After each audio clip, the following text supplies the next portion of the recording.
very windy this morning. Danny was just talking about that wind chill makes it feel even colder than it is. And the concern is that these gusts could cause some damage. Take a look at these photos from the Huntington Beach Police Department. They said overnight the gust caused a pole that was holding a banner to topple over on Main Street. It came down knocking a street sign, causing some damage to a planter. Luckily, no more damage than that.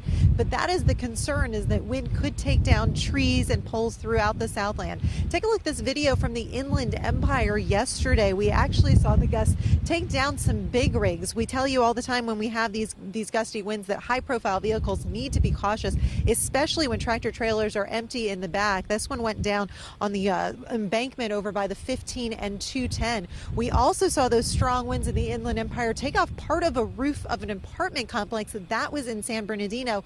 Luckily, no one was injured, but a big cleanup. And unfortunately, because the winds are still gusting this morning, it's probably going to be a while before people can start the cleanup effort. But back out here live, the one thing we do have to say is that if more trees come down, we could also see some power outages. There have already been a few that we've heard of overnight. Edison crews are on standby trying to make sure that if any of that happens, that they can respond as quick as they can.